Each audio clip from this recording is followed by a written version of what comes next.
When I bought my house, I was looking for one thing above all else: freedom. I wanted to live on my own land with no HOA, no pointless rules, no power-hungry busybodies telling me what I could and couldn't do with my property.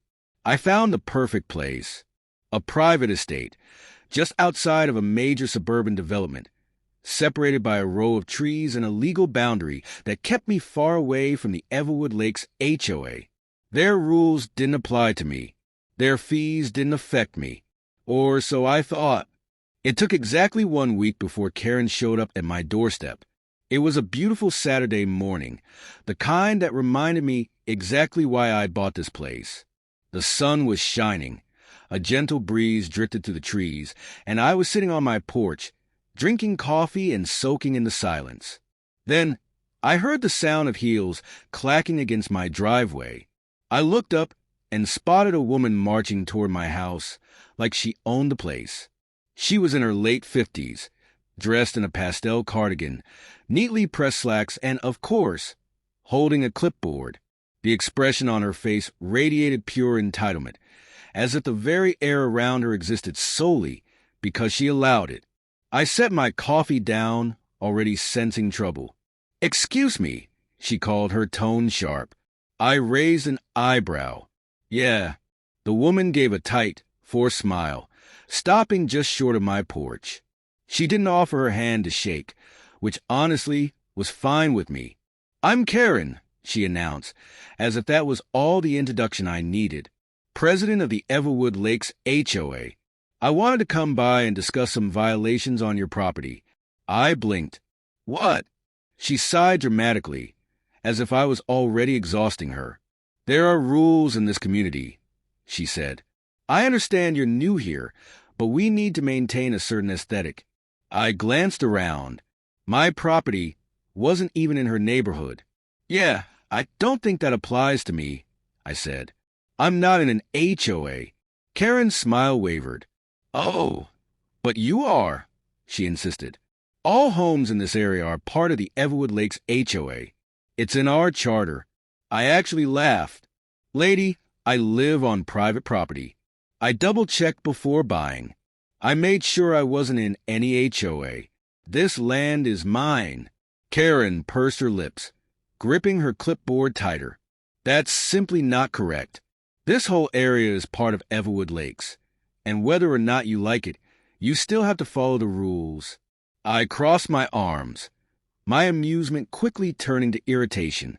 "Do you have any legal documents that say my home is part of your HOA?" She hesitated. That's when I knew she was full of it. "Well," she huffed, "we'll have to get the paperwork, but in the meantime, you'll need to address these violations." She flipped through her clipboard and pulled out a sheet of paper. I skimmed it. It was a list of the most ridiculous violations I had ever seen. "Your fence is the wrong color." I had a natural wood fence. "Your garbage cans are visible from the street." I had set them out for pickup like any normal person. "Your house does not match the uniform aesthetic of Everwood Lakes." No kidding, it wasn't part of Everwood Lakes. "You have a vehicle parked in your driveway that is not in a garage." Of course I did. It was my driveway. I looked back at Karen, utterly unimpressed. "This is a joke, right?" Her lips pressed into a thin line. "No, you'll need to fix these issues or you'll start accumulating fines." I shook my head, trying not to laugh. "I'm not paying you a cent. I don't live in your HOA." Karen's face turned red. "We'll see about that." She turned on her heel and stormed off my property. I watched her go, chuckling to myself. She was insane. I figured that was the end of it. I was wrong. I should have known Karen wouldn't just let it go. The look on her face as she marched away from my property had told me everything I needed to know. She wasn't going to accept that she had no authority over me. Some people can't handle the idea that they're not in charge. And Karen, she was one of them. At first, I brushed off our encounter. I went about my week as usual, confident that she'd realize she was wasting her time and move on to bothering people who were actually in her HOA. But then, the letters started arriving. The first fake violation notice. The first letter showed up in my mailbox 3 days after our conversation. It was an official-looking envelope with the header, Everwood Lakes HOA violation notice. I sighed and ripped it open. Inside, on a crisp white sheet of paper, was a formal citation for failure to comply with HOA aesthetic standards. The fine? $250. I actually laughed. She really thought this would work. I ignored it. But a week later, another letter arrived. The fines start piling up. The second notice claimed I was now $500 in debt to the HOA for unresolved violations. 2 days later, a third letter came, $750. The amounts kept increasing. Each letter was written in overly dramatic legalese, trying to sound official. Failure to comply with HOA regulations will result in further fines and possible legal action. You are required to submit a compliance plan to the HOA board. Non-payment may result in a lien being placed against your property. A lien? I actually snorted. She had zero authority to do any of this. I decided I'd had enough. I grabbed all the letters, stacked them neatly, and took a walk over to the Everwood Lakes HOA office. The confrontation at the HOA office. The office was a small building at the edge of their neighborhood, right by the community pool. It had a ridiculously pretentious sign out front that read, Everwood Lakes HOA, preserving the beauty of our community. I pushed open the door, walked up to the reception desk, and dropped the stack of letters down with a satisfying thud. The receptionist, a younger woman who looked both bored and mildly terrified, blinked at me. Can I help you? Yeah, I said. I'd like to speak to whoever is responsible for sending me these fake fines. She shifted uncomfortably. Are you a resident? No, I said. And that's the problem. At that exact moment, a door flew open, and there she was, Karen. Her face lit up with triumph when she saw me. Oh, she said, crossing her arms. I was wondering when you'd come crawling in. I stared at her, genuinely amazed by her confidence. I held up one of the letters. You want to explain this? Karen smirked. That's your notice for noncompliance. I don't. Live. In. Your. HOA. I said slowly, emphasizing each word. Her expression remained smug. Every home in this area is subject to HOA oversight. No, it's not, I snapped. I checked. I'm legally outside your jurisdiction. Karen waved a dismissive hand. That doesn't mean you can just ignore the rules. You still affect the aesthetic of our neighborhood. I nearly choked on my own laughter. Lady, I don't even live in your neighborhood. Her eyes flashed with annoyance. That's not the point. No, I said, stepping closer. The point is that you're harassing me with fake fines, and if you don't stop, I'll get a lawyer involved. Her smirk faltered, just for a second. But then she squared her shoulders and sneered. Go ahead. But I warn you, fighting the HOA is a losing battle. I shook my head, grabbed my stack of letters, and turned to leave. We'll see about that. Karen tries to escalate, the fake lien threat. After that encounter, I hoped Karen would finally give up. She didn't. 2 weeks later, I received a new letter. This one was different. It wasn't just a fine. It was a threat. Due to your continued failure to comply, the Everwood Lakes HOA has initiated proceedings to place a lien on your property. Failure to resolve your outstanding balance may result in legal action. That was it. I wasn't playing games anymore. Bringing in the big guns. A lawyer gets involved. I took the letter straight to my lawyer.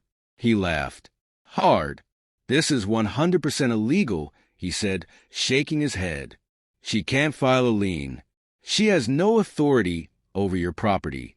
What do we do? I asked. He smirked. We send her a letter. So, we did. It was a cease and desist notice, written in brutal legal language.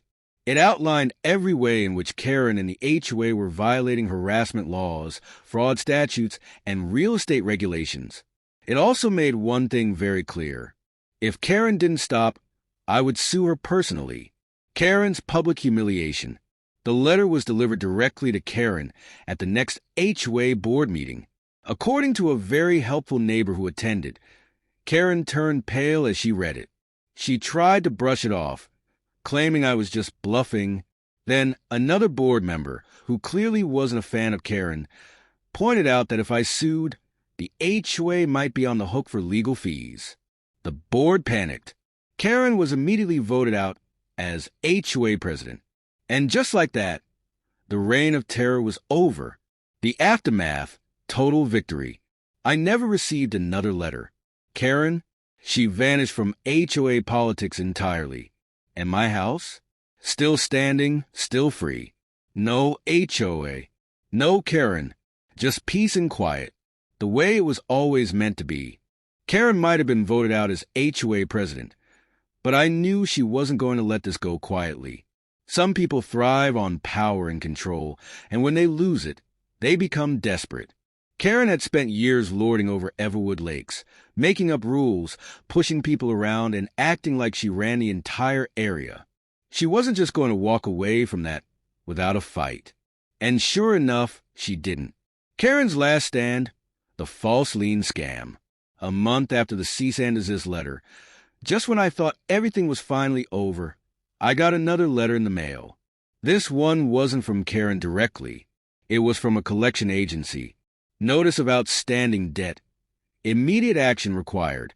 I stared at the letter in disbelief. According to this completely fake debt collection notice, I owed $3,500 in unpaid HOA fees to Everwood Lakes. I felt a rush of rage and amusement at the same time. Karen had officially lost her mind. She had taken bogus fines, added some imaginary legal fees, and somehow convinced a collection agency to come after me. I immediately called my lawyer. "This is blatantly illegal," he said, practically grinning at the sheer stupidity of it. Not only is she committing fraud, but using a debt collection agency to enforce a non-existent lien? That's a lawsuit waiting to happen. I handed over all the documents, and within 48 hours, my lawyer had filed a formal complaint with the state's Real Estate Commission, the Debt Collection Regulatory Board, and the county court. Karen had just screwed herself. The court case. Karen faces the consequences. I expected Karen to back down once she realized I was pushing back hard. She didn't. Instead, she doubled down. When my lawyer sent her a final warning letter informing her that we were filing a lawsuit for fraud, harassment, and illegal debt collection practices, she responded with a handwritten note, claiming that HOA rules supersede personal property rights and that it was only fair that I pay the fees like everyone else. I genuinely couldn't believe her stupidity. By the time our court date rolled around, Karen had dug herself so deep that there was no way out. I showed up to the hearing with my lawyer, prepared to finally end this. To my surprise, half the Everwood Lakes neighborhood showed up too. Apparently, I wasn't the only one Karen had been targeting. Multiple homeowners had come forward, sharing their own horror stories about how she had issued fake fines, forged documents, and even threatened legal action against people who tried to fight back. It turned out Karen had been running the HOA like her personal fiefdom for years, and when the new board started reviewing records, they found dozens of cases of fraudulent fees and embezzlement. She wasn't just a bully. She was a scam artist. And now, she was caught. Karen's public humiliation. The judge listened patiently as my lawyer presented a mountain of evidence proving that. I was never part of the HOA. Karen had knowingly falsified documents. She had sent fake fines and tried to intimidate me. She had illegally attempted to collect a non-existent debt. Karen, in typical Karen fashion, tried to argue that the HOA had an unspoken authority over surrounding homes. The judge literally laughed. "Ms. Karen," he said, his tone dripping with disbelief, "are you suggesting that your HOA can enforce rules on property that it has no legal claim over?" Karen actually nodded. "Of course. We have a responsibility to uphold the aesthetic standards of the community. People like him," she pointed at me. "Make the neighborhood look cheap. The judge sighed deeply, rubbing his temples like he was trying to process the sheer lunacy of what he was hearing. Then he laid into her. This court finds that you knowingly engaged in fraudulent practices, falsified legal claims, and harassed the plaintiff in a sustained and deliberate manner. Not only are your actions illegal, but they constitute a direct abuse of power. I sat back, smirking as Karen's face turned ghostly pale. The fallout. Karen gets what she deserves. The judge ruled in my favor on every single count. The fake debt was nullified. Karen was personally fined $15,000 for harassment and fraud. She was permanently banned from serving on any HOA board. She was forced to issue a formal, written apology. But the best part? She was sued by multiple other homeowners who had also been scammed by her. The Everwood Lakes HOA board, desperate to save face, publicly distanced themselves from her, calling her actions an unfortunate abuse of power by a rogue member. Karen, she vanished. Rumors spread that she sold her house and left the state to avoid the humiliation. No one saw her again. And me?